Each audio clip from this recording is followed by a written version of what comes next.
Salut à tous, j'ai une grande nouvelle à vous annoncer. Les grands couteaux sont enfin arrivés. Donc les voilà, lame 8 pouces, acier allemand, donc de la qualité. Pour en savoir plus, allez dans la description en dessous. Salut mes amis, bienvenue à la maison. Il fait chaud chez vous, pas chez nous. J'ai pensé à vous au menu crème glacée à la vanille. L'élément principal de la crème glacée sera la crème anglaise, lait 1 demi-litre, jaune d'œuf 4, les voilà, sucre de canne 125 g. Et pour ceux qui veulent, un peu de vanille. La crème glacée sera servie dans des tulipes.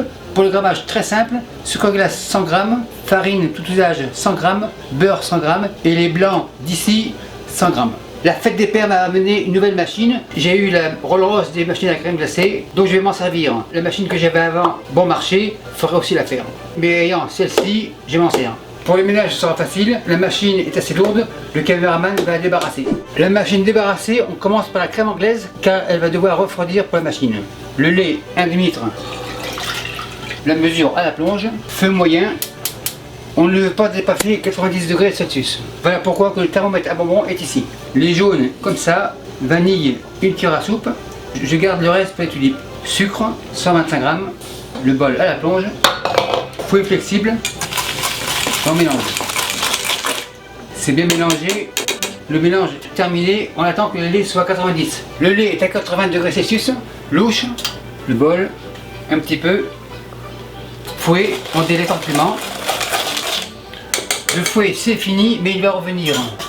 Maryse, le mélange dans le lait, le bol à la plonge, thermomètre revient debout et on mélange tranquillement, on forme des 8 comme ça et on veut une température de 80 degrés, pas plus, autrement ça va faire des œufs brouillés.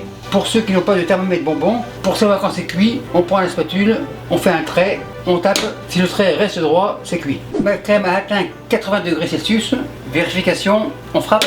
En effet, le trait reste. Maintenant, on coupe la cuisson dans l'eau glacée. Et on fait ce qu'on appelle en cuisine un refroidissement rapide.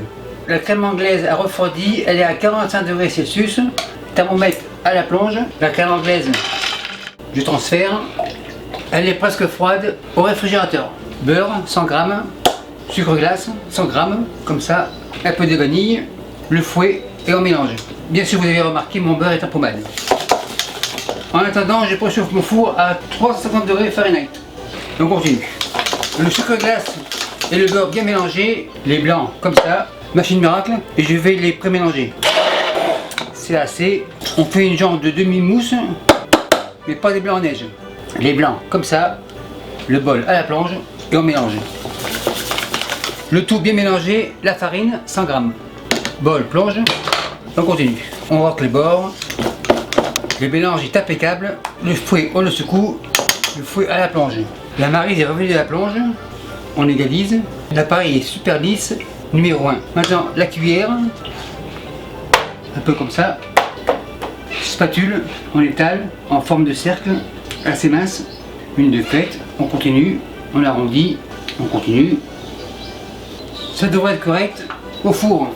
On a pour environ 5-6 minutes. Quand le bord sera un peu doré, ça sera cuit. Et on continue. La plaque ici, et je vous reviens quand c'est étalé. La première plaque devrait être prête, on vérifie. En effet, elle est prête. La deuxième, elle est prête au four. La plaque sur la table.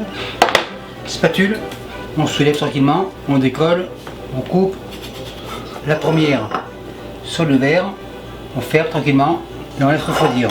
Même système, comme ça, on écrase sans la briser. La troisième. Et enfin la quatrième.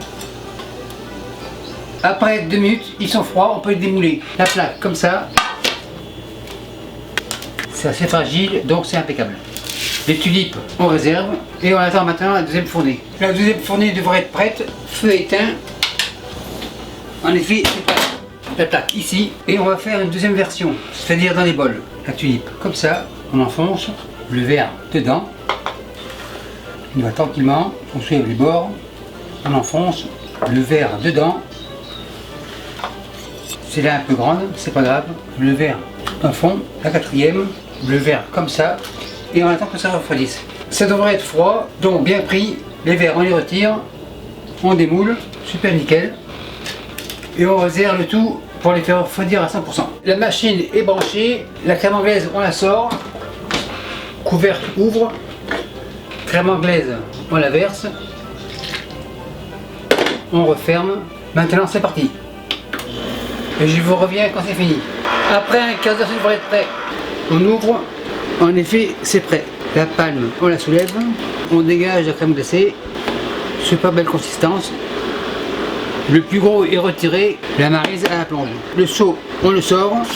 Et pour la machine, c'est fini. Maintenant, on dresse l'assiette comme ça. La tulipe ici. Cuillère à crème glacée. Une comme ça. Une comme ça. On égalise. Super nickel. Le restant sera pour le deuxième service. Maître d'hôtel, le premier service de Hôtel 55 après on enlève. Et merci à vous qui me suivez en Colombie-Britannique et particulièrement sur le bail. Salut mes amis, je vous présente mes couteaux. Mes couteaux vous arrivent comme ça à la maison. Chez moi, pas le temps de liser, ils arrivent comme ça. Le caractéristique de mes couteaux, c'est qu'ils ont un manche avec une texture antidérapante, donc idéal pour les mains humides. Ils sont équilibrés, donc des vrais sportifs. Tomate comme ça, petit couteau rouge bien sûr. On teste, super nickel. Couteau au repos, tomate, bol rouge. Après le rouge, on passe au vert. Sous de Bruxelles comme ça, couteau vert bien sûr, et on coupe. Donc avec ce couteau, ce n'est pas la peine d'avoir une mandoline. Carotte arc-en-ciel, le ciel est bleu, couteau bleu. Couteau bleu au repos, carotte arc-en-ciel, bol bleu. Gingembre, assez dur à couper, couteau jaune. Gingembre, bol jaune. On passe au blanc, ail comme ça, couteau blanc. L'ail, bol blanc. Donc comme vous le voyez, ces couteaux sont polyvalents, ils sont bons à tout faire, mais après plusieurs semaines, il y aura à rectifier le fil du tranchant. C'est-à-dire le fusil, le couteau à 25 degrés, on fait un va-et-vient, et voilà, le couteau est comme neuf. Et merci à tous ceux qui en ont déjà commandé, et merci à tous les autres.